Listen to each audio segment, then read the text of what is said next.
और वर्षों वर्षों तक आपको मालूम है यूरोप और अमेरिका में झगड़ा होता रहा। 25 दिसंबर से नया साल शुरू हो और काफी दिनों तक वो चलता रहा। फिर झगड़े के बाद बदल के 1 जनवरी से नया साल शुरू होना बताया गया।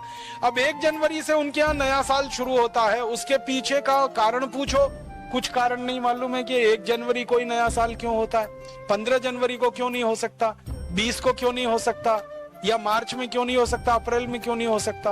वो कहते हैं कि बहुत लंबा झगड़ा था 25 दिसंबर और 1 जनवरी के बीच में, वो झगड़ा सुलझ गया, 1 जनवरी कर लिया गया।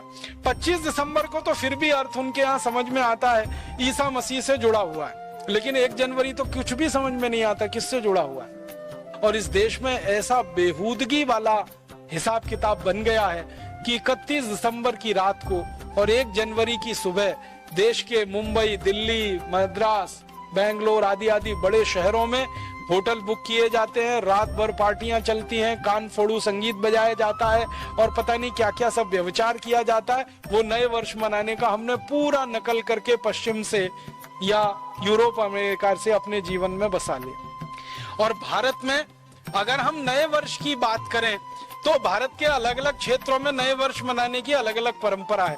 जैसे आसाम में नया वर्ष बिहू से शुरू होता है, तो बिहू का कोई गहरा अर्थ है हमारे समाज जीवन में, हमारे राष्ट्र जीवन में।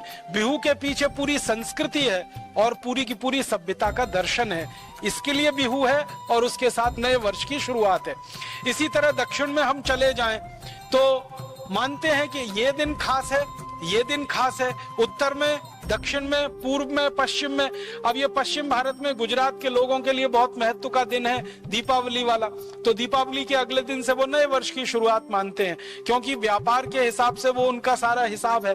तो हर जगह भारत में नया वर्ष है, वो चाहे तमिलनाडु का हो, चाहे आसाम का हो, गुजरात का हो, या हमारे इधर लोहड़ी होती है पंजाब में, लोहड़ी से नए वर्ष की शुरुआत मानी जाती है।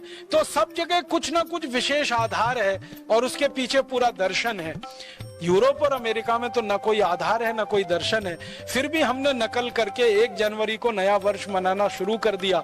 जनवरी गिनते हैं, फरवरी गिनते हैं, मार्च है, अप्रैल है, मई है, जून है, जुलाई है, अगस्त है, सितंबर, अक्टूबर, नवंबर, दिसंबर। ये पूरी की पूरी अंग्रेजियत की पद्धति है, विदेशी पद्धति है। हम भूल गए हैं। सामान्य रूप से आज की पढ़ाई में से पढ़कर निकलने वाले विद्यार्थियों को चैत्र, वैशाख, ज्येष्ठ, आषाढ़, सावन, भाद्रपद, कार्तिक ये महीने याद नहीं है। जनवरी, फरवरी, मार्च सबको याद। घरों में कैलेंडर भी ये जनवरी, फरवरी, मार्च के ही हैं। और इसको ज्यादा लोग कहते हैं कि बड़ी वैज्ञानिक पद्धति है। मेरे समझ में नहीं आया, रोमन में कुछ शब्द होते हैं जिनको इस्तेमाल किया गया है जनवरी, फरवरी, मार्च के लिए। अब इसमें जरा उल्टी बात करें, दिसंबर है, नवंबर है, अक्टूबर है, सितंबर है। सितंबर एक रोमन शब्द से आया, सेप्ट, SEPT, सेप्ट, सेप्ट माने होता 7, तो उसमें से सितंबर आया। ऑक्ट, OCT, ऑक्ट है माने 8, उसमें से अक्टूबर आया।